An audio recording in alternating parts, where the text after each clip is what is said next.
आशा करता हूँ आप सभी अच्छे होंगे। तो दोस्तों AIIMS 2022 BSc nursing and paramedical के जो एप्लीकेशन फॉर्म की प्रोसेस वो ऑनगोइंग है।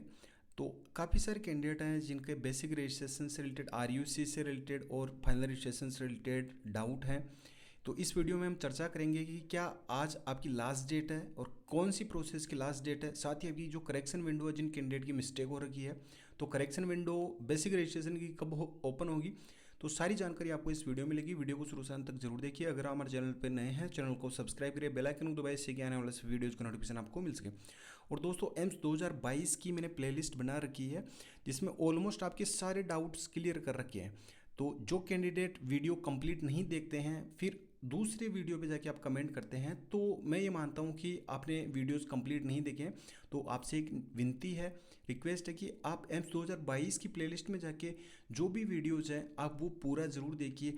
आपके सारे डाउट क्लियर हो जाएंगे क्योंकि मैंने ऑलमोस्ट आपके सारे डाउट हैं वो क्लियर कर रखे हैं। तो आप एम्स 2022 की प्लेलिस्ट में जाके सारे वीडियोस देख सकते हैं, जैसे कि आपको बेसिक रजिस्ट्रेशन किस तरीके से करना है, आरयूसी कोड किस तरीके से जनरेट करना है, फाइनल रजिस्ट्रेशन की प्रोसेस स्टेप बाय स्टेप क्या रहेगी, और डिटेल में आपको सारी चीज़ें समझा रखी है। तो आप वीडियो शुरू से अंत तक जरूर देखिए जिससे कि आपकी सारी चीज़ें समझा सके और आपके जो भी डाउट, जो भी कन्फ्यूजन है वो आपकी क्लियर हो सके। तो इस वीडियो में हम बात करेंगे कि क्या आज लास्ट डेट है, इसके बाद में आप एप्लीकेशन फॉर्म फिल नहीं कर सकते। तो सबसे पहले दोस्तों मैंने आपको पहले भी जो शेड्यूल है वो बताया है। तो जिन कैंडिडेट ने शेड्यूल को अच्छे से नहीं समझा केवल उन्हीं के ही ये कन्फ्यूजन है। तो आपकी जो बेसिक रजिस्ट्रेशन की है आज की, वो लास्ट डेट बेसिक रजिस्ट्रेशन की है जो 27/4/2022 से 14 मई 2022 5 बजे तक की आपकी लास्ट डेट है। तो बेसिक रजिस्ट्रेशन जिन कैंडिडेट का नहीं होगा वो आरयूसी जनरेट नहीं कर पाएंगे और आपकी जो थर्ड स्टेप है आपकी फाइनल रजिस्ट्रेशन की वो प्रोसेस नहीं कर पाएंगे। तो अभी तक जिन्होंने बेसिक रजिस्ट्रेशन नहीं किया है वो सभी कैंडिडेट, एलिजिबिलिटी क्राइटेरिया से रिलेटेड आपकी फीस क्या रहेगी, पेपर पैटर्न, सब कुछ मैंने ऑलरेडी वीडियोस में बता रखा है। तो अगर आपने बेसिक रजिस्ट्रेशन कर लिया है तो उसके बाद में आपकी जो प्रोसेस रहती है वो रहती है आरयूसी जनरेट करने की और फाइनल रजिस्ट्रेशन की। तो आरयूसी और फाइनल रजिस्ट्रेशन करने की जो प्रोसेस है उसकी लास्ट डेट आपकी 27 मई 2022 तक की है। 27 मई 2022 तक आप आरयूसी जनरेट कर सकते हैं और फाइनल रजिस्ट्रेशन कर सकते हैं, लेकिन उससे पहले आपकी बेसिक रजिस्ट्रेशन कंप्लीट होनी चाहिए जिसकी लास्ट डेट आज 14 मई 2022 5 बजे तक ही है। आपका एक्सेप्ट हुआ है या नहीं हुआ है, प्रोसेसिंग में। काफ़ी सारे कैंडिडेट ऐसे हैं जिनकी इमेज वेरिफिकेशन है वो प्रोसेस में है, तो उनको भी घबराने की आवश्यकता नहीं है क्योंकि आपका जो स्टेटस है आप अभी उसमें एडिट नहीं कर सकते कुछ भी। बेसिक रजिस्ट्रेशन वाली प्रोसेस में चाहे आपकी गलत हो या आपकी सही हो, अभी आप उसमें कुछ भी एडिट नहीं कर सकते। आपका जो स्टेटस है वो 17 मई 2022 को आपको शो होगा कि आपकी इमेज की वजह से रिजेक्ट हुआ बेसिक रजिस्ट्रेशन या और कोई जैसे सिग्नेचर या थंब इम्प्रेशन, मोस्टली 3 चीज़ों की वजह से ही आपका रिजेक्ट होने की संभावना रहेगी। तो आपका अगर उन वजह से रिजेक्ट होगा तो आपको एक मौका दिया जाएगा, आप अपनी जो बेसिक रजिस्ट्रेशन की जो भी रीजन रहा है उसको आप करेक्ट कर सकें और आप जैसे थंब इम्प्रेशन या फोटो या सिग्नेचर दोबारा से आप अपलोड कर सकते हैं। उसकी जो डेट है करेक्शन की वो आपकी 17 मई 2022 से 20 मई 2022 के बीच में रहेगी। ये जो डेट मैं बता रहा हूँ ये केवल बेसिक रजिस्ट्रेशन की ही है। बेसिक रजिस्ट्रेशन की फाइनल रजिस्ट्रेशन और आरयूसी है वो तो आप 27 मई 2022 तक कभी भी कर सकते हैं, लेकिन उससे पहले आपको अपनी बेसिक रजिस्ट्रेशन करनी होगी। अब काफ़ी सारे कैंडिडेट ये कह रहे हैं कि सर हमारा स्टेटस शो ही नहीं हो रहा तो हम आरयूसी किस तरीके से जनरेट करें। तो मैंने ऑलरेडी आपको बताया कि आपकी जो तीनों प्रोसेस है वो पैरेलल चल रही है। प्रीवियस ईयर इस तरीके से होता था कि बेसिक रजिस्ट्रेशन अप्रूव होने के बाद में ही आपका जब स्टेटस अपडेट होता था उसके बाद में आप आरयूसी जनरेट कर पाते थे और उसके बाद में आप फाइनल रजिस्ट्रेशन कर पाते थे। लेकिन इस बार 2022 सेशन में आपकी जो तीनों चीज़ें हैं वो पैरेलल चल रही है। आपका स्टेटस अपडेट हुआ है या नहीं हुआ है तो भी आप आरयूसी जनरेट कर सकते हैं, तो भी आप फाइनल रजिस्ट्रेशन की प्रोसेस है वो कंप्लीट कर सकते हैं। उसके बाद में आपका जो स्टेटस है, जिनका आरयूसी जनरेट हो चुका है, जिनका फाइनल रजिस्ट्रेशन हो चुका है, उन्हें अपना स्टेटस सभी कैंडिडेट को एक बार ज़रूर चेक करना होगा। 17 मई 2022 को हो सकता है आपका बेसिक रजिस्ट्रेशन रिजेक्ट हो जाए और उसमें आपको कुछ ना कुछ करेक्शन करने को दिया जाए तो वो आपको ज़रूर करेक्शन करना रहेगा। तो जिनका भी बेसिक रजिस्ट्रेशन के बाद में आरयूसी या फाइनल रजिस्ट्रेशन हो चुका है तो उन्हें एक बार फिर से अपना बेसिक रजिस्ट्रेशन चेक करना रहेगा, जिसका स्टेटस है वो 17 मई 2022 को आपका अपडेट होना स्टार्ट हो जाएगा। तो आई होप आपकी जो भी डाउट थे वो सारे क्लियर हो गए होंगे। तो आज जो लास्ट डेट है वो आपकी बेसिक रजिस्ट्रेशन की है। आरयूसी और फाइनल रजिस्ट्रेशन तो आप 27 मई 2022 तक आप कभी भी कर सकते हैं। 27 मई आपकी लास्ट डेट है और मैंने ऑलरेडी आपको शेड्यूल वो डिटेल में बता रखा है। और जो आपकी करेक्शन विंडो है बेसिक रजिस्ट्रेशन की वो 17 मई से 20 मई 2022 के बीच में ओपन रहेगी। बाद की जो फाइनल रजिस्ट्रेशन की है वो आपकी करेक्शन विंडो उसके लिए भी ओपन की जाएगी, उसकी भी करेक्शन का आपको टाइम दिया जाएगा अगर आपकी कुछ भी मिस्टेक हो रही है, लेकिन पर्टिकुलरली उसी चीज़ को ही करेक्ट कर पाएंगे जो आपकी रीज़न दिया गया है, चाहे बेसिक रजिस्ट्रेशन का हो या फाइनल रजिस्ट्रेशन का। ऐसा नहीं कि आप कंप्लीट फॉर्म को ही आप एडिट कर सकते हैं, ऐसा आपको ऑप्शन नहीं दिया जाएगा। तो ये माइंड में आप जरूर रखिए। तो दोस्तों जो भी आपके डाउट थे आई होप वो क्लियर हो गए होंगे। अब दोस्तों आप बात करते हैं आपकी प्रिपरेशन के लिए।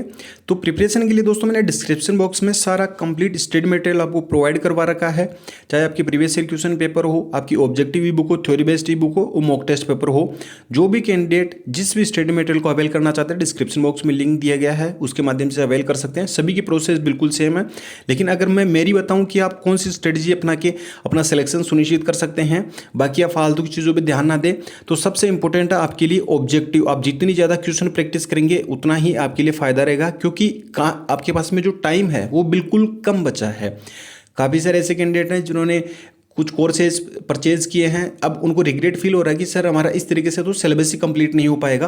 तो ये चीज़ें मैंने आपको पहले भी बताई है, क्योंकि आप ये मान के चलिए कि 11th और 12th एनसीईआरटी बेस्ड आपका जो कंप्लीट सिलेबस आता है वो आप 30 दिन में किस तरीके से कंप्लीट कर पाएंगे। अगर क्रैश कोर्स भी आप ज्वाइन करते हैं तो क्रैश कोर्स कंप्लीट करने के लिए भी आपको मिनिमम की बात कर रहा हूँ 90 डेज चाहिए, आपको मिनिमम 90 डेज। अब आप 30 डेज में तो आप 11th और 12th NCERT based physics chemistry biology वो कंप्लीट कर पाना इम्पॉसिबल है। चीज़ों को अगर प्रैक्टिकली समझेंगे तो आप हर एक चीज़ को आप समझ पाएंगे। तो दोस्तों आपको सेल्फ स्टडी पे ज़्यादा फोकस करना होगा, जिससे कम समय में आप ज़्यादा से ज़्यादा आप जो टॉपिक्स हैं चैप्टर्स हैं उनको आप कवर कर सकें। और अगर आप ये मान के चलिए कि आप जैसे कोर्स वगैरह, मैं ये नहीं कहता कि आप ना परचेज करें, वो आप पे डिपेंड करता है कि आप परचेज करके आप अपनी स्टडी कर भी सकते हैं, लेकिन अगर प्रैक्टिकली चीज़ों को समझेंगे तो आपको रियलिटी आपको समझ में आएगी। तो मेरा यही कहना है कि आप ऑब्जेक्टिव पे सबसे ज़्यादा फोकस करें। सेकेंड चीज़ है आपकी मॉक टेस्ट पेपर।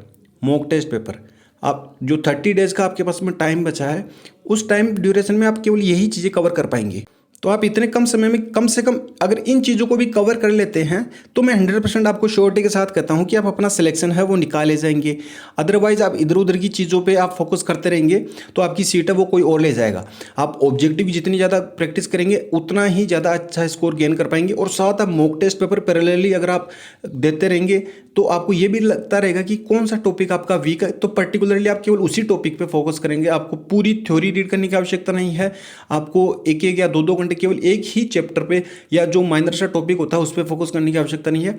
आप क्वेश्चन बेस्ड जो आपके मॉक टेस्ट पेपर उन बेस पे आप ये समझ सकते हैं कि आपको पेपर पैटर्न इस तरीके से आएगा, इस तरीके के क्वेश्चन पूछे जाएंगे। तो ये आपके समझ में नहीं आ रहा तो केवल आपको उसी पे ही फोकस करना है।